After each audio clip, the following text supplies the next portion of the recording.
एक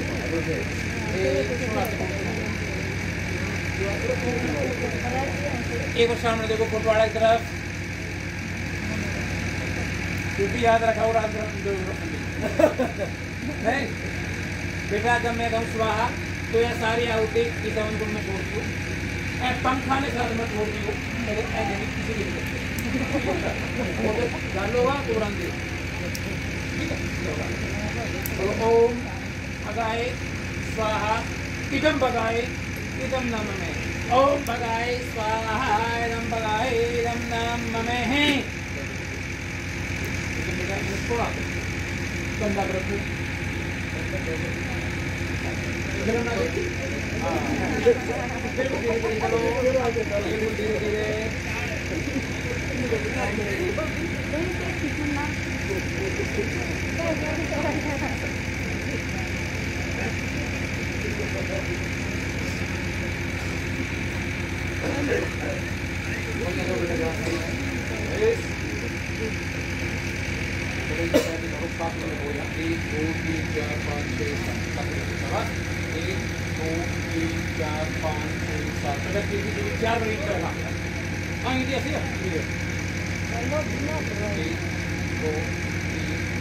दोनों जो ना आराम से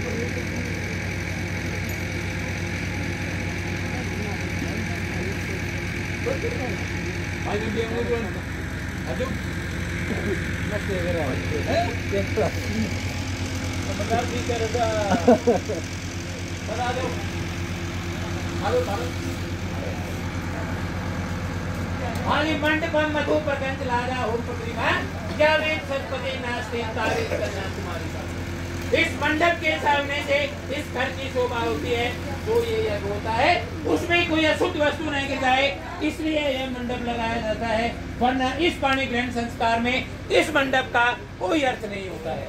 यह तो सिर्फ एक टेंट वालों की कमाई का साधन होता है। मंडपम मधु प्रकंच, मधुप्रत कहते हैं शहद को, दही को, जो कि लड़के को यहाँ खिलाया जाता है। उसका यहाँ क्या अभिप्राय है कि जब भी कोई अतिथि दूर से चलकर घर आता है तो उसके शरीर में दोषों की अधिकता बढ़ जाती है। हमारे शास्त्रों के अनुसार मनुष्य के शरीर में 3 प्रकार के दोष प्रमुख होते हैं। वात, पित्त और कफ। शरीर के उन त्रिदोष को शांत करने के लिए जहाँ लड़के को शहद खिलाया जाता है वह दही खिलाया जाता है। मंडपम मधु प्रकंच लाजा ओम प्रतिमा, लाजा कहते हैं खीर को, जहाँ पर खीर से हवन करने का क्या विधान है कि जिस तरह से धान का पौधा अपने स्थान पर कामयाब नहीं होता है, उसे उखाड़ कर किसी दूसरे स्थान पर लगाया जाता है, वो तभी जाकर फलता फूलता है। ठीक उसी प्रकार से कन्या को भी दूसरे घर में तथा दूसरे गोत्र में शादी की जाती है, वो तभी जाकर फलती फूलती है। इसलिए इस पाणी ग्रहण संस्कार में खीर से हवन किया जाता है। मंडपम मधु प्रकंच लाजा ओम प्रतिमा, और जो परिक्रमा के दौरान लड़की के भाई से खीर की आहुति दिवाई जाती है, उसका यहाँ क्या अभिप्राय है कि लड़की का भाई आज इस यज्ञ में आहुति दे देता है और संकल्प ले लेता है कि मैं यथाशक्ति के अनुसार आजीवन तुम्हारी सहायता करता रहूंगा। इसलिए इस पाणी ग्रहण संस्कार में लड़की के भाई से खीर की आहुति दिवाई जाती है। अरे सुन लेना दाम है जो यहाँ जाट की या पीपल की स्मिता से जो यज्ञ होता है, उसका यहाँ क्या अभिप्राय है कि जिस तरह से जाट का पौधा, पीपल का पौधा हर मौसम में हरा भरा रहता है तथा फलता फूलता रहता है, ठीक उसी प्रकार से वर और वधू भी अपने जीवन में हमेशा से फलते फूलते रहे इस पाणी ग्रहण संस्कार में। इसलिए जाट की या पीपल की स्मिता से हवन किया जाता है। लेकिन हमारे वेद और शास्त्रों का कुछ ऐसा नियम है कि जब तक सतपति की रस्म अदा नहीं हो जाती है, लड़की को कंवारी संज्ञा का रूप दिया जाता है। हमारे आकाश में जितने भी तारे हैं, ग्रह हैं, नक्षत्र हैं, सब घूमते फिरते रहते हैं, कोई अपने स्थान पर अटल नहीं रहता है। सिर्फ एक ध्रुव तारा ही ऐसा तारा है जो हमेशा उत्तर की ओर अपने स्थान पर अटल रहता है। इसलिए लड़का सर्वप्रथम ध्रुव की साक्षी, अपने की साक्षी और हमारे दोनों ग्राम पंचायतों की साक्षी में लड़का जब पहला कदम ध्रुव की तरफ बढ़ाता है तो लड़की उसे रोक कर खड़ी हो जाती है। और पहले वचन में लड़की से कहती है यदि यज्ञम कुर्यात मम सन्मति क्रिया। लड़की कहती है कि हमारे आर्य धर्म का कुछ ऐसा नियम है कि हम जब भी कोई कार्य आरंभ करते हैं तो सबसे पहले यज्ञ करने का विधान होता है। लड़की कहती है अगर आप ऐसा कोई कार्य करते हो, उसमें अगर आप मेरी सहमति लेते हो तो मैं आज आपके बाएं अंग आने का अधिकार मांगती हूँ। लड़का पहले वचन को ग्रहण करता हुआ जब दूसरा कदम ध्रुव की तरफ उठाता है तो लड़की उसे फिर से रोकती है। और दूसरे वचन में लड़की लड़के से कहती है यदि दानम कुर्यात् मम सन्मति कुर्यात्। लड़की कहती है कि दूसरे अगर आप कोई दान पुण्य करते हो, मंदिर धर्मशाला बनवाते हो या कोई धार्मिक अनुष्ठान करते हो, अगर उसमें भी आप मेरी सहमति लेते हो तो मैं आज आपके बाएं अंग आने का अधिकार मांगती हूँ। लड़का दूसरे वचन को ग्रहण करता हुआ जब तीसरा कदम ध्रुव की तरफ उठाता है तो लड़की उसे फिर से रोक लेती है। और तीसरे वचन में लड़की लड़के से कहती है कि अवस्था अनुसारे मम पालनम कुर्यात्। लड़की कहती है कि जीवन में 3 अवस्थाएं होती हैं, बाल, युवा और बुढ़ापा। बाल अवस्था तो मैंने अपने माता पिता के घर में व्यतीत कर दी है। अगर आप जवानी और बुढ़ापा में मेरी पालना करते हो या मेरे कदम से कदम मिलाकर चलते हो तो मैं आज आपके बाएं अंग आने का अधिकार मांगती हूँ। लड़का तीसरे वचन को ग्रहण करता हुआ जब चौथा कदम उठाता है तो लड़की फिर से रोकती है। और चौथे वचन में लड़की लड़के से कहती है कि यदि धनादि गोपने मम सन्मति कुर्यात्। लड़की कहती है कि चौथे अगर आप कोई रुपए पैसों के मामले में कोई लेन देन करते हो, कोई जमीन जायदाद खरीदते हो, अगर उसमें भी मेरी सहमति लेते हो तो मैं आज आपके बाएं अंग आने का अधिकार मांगती हूँ। लड़का चौथे वचन को ग्रहण करता हुआ जब 5वां कदम उठाता है तो लड़की उसे फिर से रोकती है। और 5वें वचन में लड़की लड़के से कहती है कि पंच पशु गवादि क्रय विक्रय मम सन्मति कुर्यात्। लड़की कहती है कि 5वें अगर आप कोई पशुधन खरीदते हैं, बेचते हो, कोई मकान जमीन जायदाद खरीदते हो या बेचते हो, अगर उसमें भी आप मेरी सहमति लेते हो तो मैं आज आपके बाएं अंग आने का अधिकार मांगती हूँ। हमारे रामकरण सरपंच की तरह नहीं जो भैंस तो लिया हुए बागड़े, जो दूध तो दे कमर लाख ठोके गणी। लड़का 5वें वचन को ग्रहण करता हुआ जब छठा कदम उठाता है तो लड़की उसे फिर से रोकती है। और छठे वचन में लड़की लड़के से कहती है कि षट ऋतु बसंत आदि मम पालनम कुर्यात्। लड़की कहती है कि हमारे देश में 6 ऋतुएं होती हैं, अगर आप ऋतुओं के अनुकूल मेरे खाने पीने, मेरे भोजन और मेरे वस्त्र आदि का इंतजाम करते हो तो मैं आज आपके बाएं अंग आने का अधिकार मांगती हूँ। लड़का छठे वचन को ग्रहण करता हुआ जब 7वां वे अंतिम कदम ध्रुव की तरफ उठाता है तो लड़की उसे एक बार फिर से रोकती है। और 7वें वचन में लड़की लड़की से कहती है कि सखेसु मम मासम कटु वाक्यम नैवतीत। लड़की कहती है कि चाहे मैंने कितना बड़ा अपराध को नहीं कर दिया है, अगर मैं अपनी सखी सहेलियों में बैठी हुई हूँ तो आप मुझे अपमानित नहीं करें। अब लड़का ध्रुव की साक्षी, अग्नि की साक्षी और हमारे दोनों ग्राम पंचायतों की साक्षी में लड़का लड़की के वचनों को ग्रहण करता है। बोलो बेटा सखी, मैं आपके सभी वचनों का पालन जीवन में अवश्य करूंगा। आज ये लड़के ने वचन ग्रहण कर लिए हैं। अब लड़का कहता है कि मेरे भी कुछ वचन है, अगर तुम उनकी पालना करती हो तो मैं भी अपने बाएं अंग लेने का अधिकार रखता हूँ। लड़का कहता है उद्याने से मत पाने पे तुम निवेश से नाद्य भंगने करते हो। जहाँ उद्यान का अर्थ है किसी जंगल निर्जन और सुनसान जगह से, लड़का कहता है कि ऐसी जगह में तुम अकेली न जाए।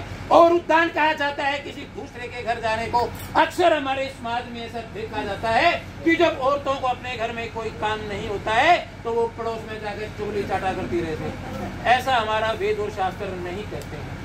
उद्याने से मत पाने पितुर निवेश कहते हैं माता पिता के घर को। लड़का कहता है कि जब भी तुम अपने माता पिता के घर से मेरे साथ आओ तो हमेशा उनकी मर्जी और उनकी सलाह के अनुसार मेरे साथ आना।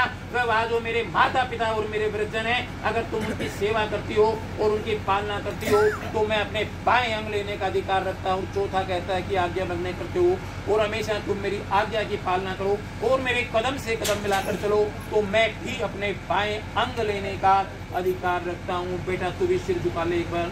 हाँ जी, लड़की ने विजन ग्रहण कर लिए हैं क्योंकि हमारे समाज का यहाँ कुछ ऐसा सामाजिक बंधन होता है कि वर पक्ष और कन्या पक्ष दोनों बैठे हुए होते हैं, इसलिए हमारी लड़कियां कुछ बोलने में संकोच कर जाती है। जब वचन ग्रहण हो जाते हैं, सतपदी हो जाती है तो लड़की को कवारी संज्ञा का रूप नहीं दिया जाता है।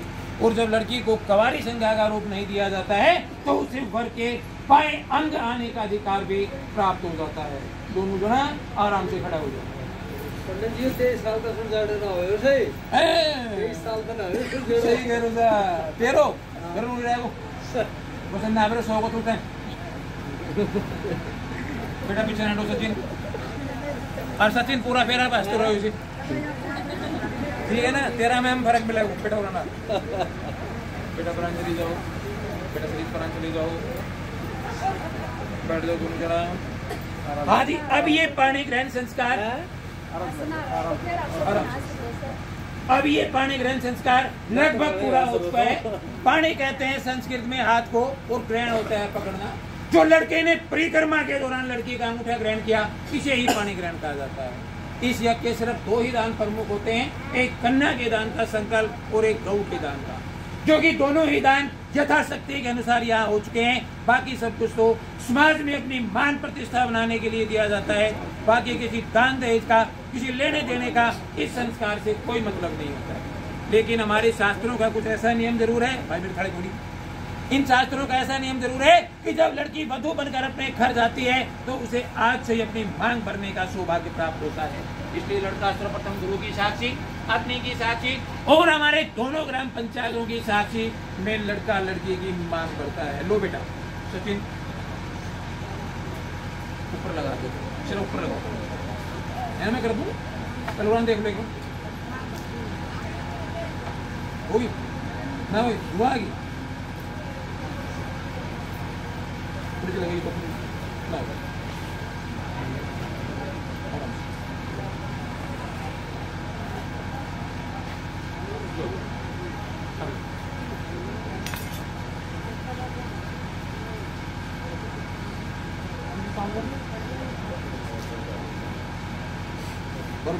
ओम मंगलम ओम मंगलम भगवान विष्णु मंगलम कर दे, मंगलम पुंडरीकाक्ष मंगलाय तनो हरि।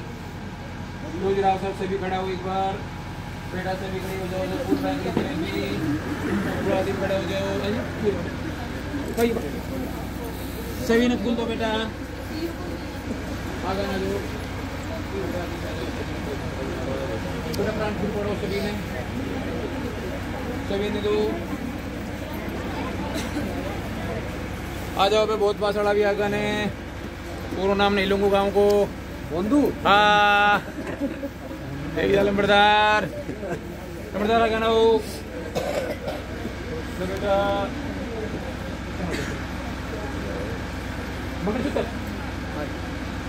फिल्मान चला दी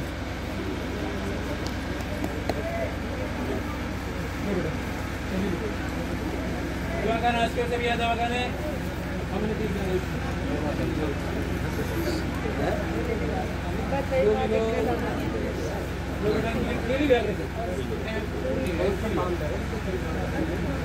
मोबाइल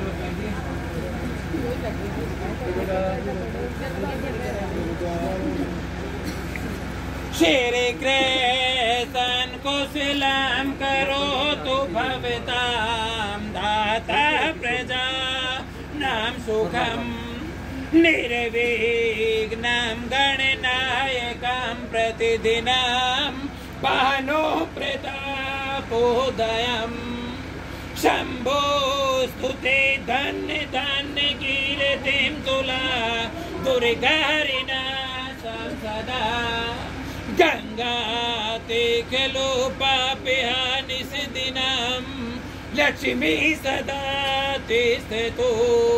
आज परमपिता परमेश्वर की असीम कृपा से भूमि गोत्र में उत्पन्न सचिन कुमार, जिनका किया बम्बोरिया गोत्र में उत्पन्न कीर्ति के साथ पाणी ग्रहण संस्कार किया गया। हे परमपिता परमेश्वर, यह बच्चे यश और कीर्ति में भगवान राम के समान, ये विद्या और बुद्धि में राजा रावण के समान, ये धन में कुबेर के समान तथा ये फल में महाबली भीम के समान। इनकी आयु द्रोणाचार्य के पुत्र अश्वत्थामा से लंबी हो, हम इस शुभ बेला पर ऐसी शुभ कामना करते हैं। थोड़ी देर रुक जाओ, सभी बोलो बोलो ओम, जोर से बोलो बोलो ओम शुभम भवतु, बोलो ओम सर्वदा सौभाग्यम अस्तु। ओम मंगलम भगवान विष्णु मंगलम भैको मंगलम भगवान विष्णु मंगलम कर जाए, मंगलम पुंडरीकाक्ष मंगलाय तनो हरि। एक बार फोटो सबकी घुमा दे मेरा भाई। पहला फोटो पहला खिंचवा दी फोटो ज्यादा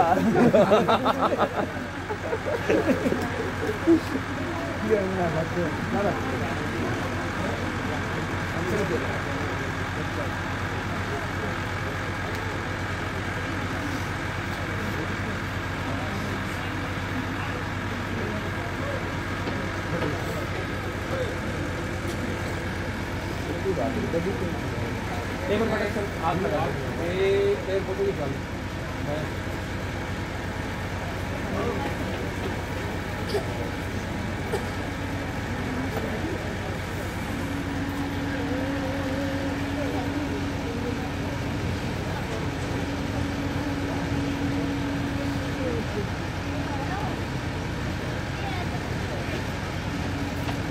दाम डाल दिए अच्छे से।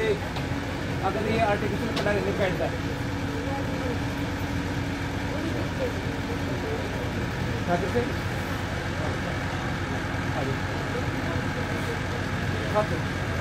आप बिल्कुल बदले की बात मान लो। हाँ बोला देख लो।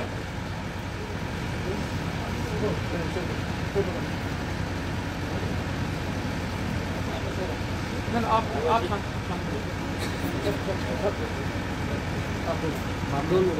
बोल ले।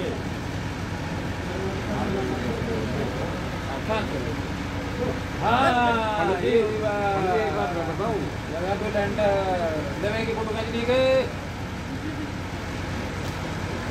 100 रुपये दे राव साहब, एक 100 रुपये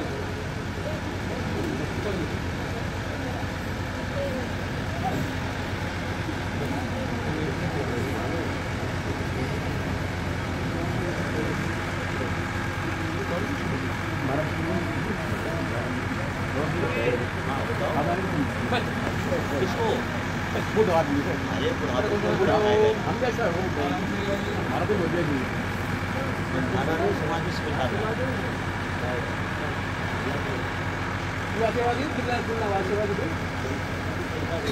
स्टेज के ऊपर जो रहता है ना स्टेज शो, वैसे स्टेज का आशीर्वाद गलत होता है। ये एक सार्वजनिक बात है। लड़की कवारी होती है, बाएं नहीं आई होती है, उससे पहले आशीर्वाद नहीं दिया। जो आशीर्वाद होता है वो फिर होता है।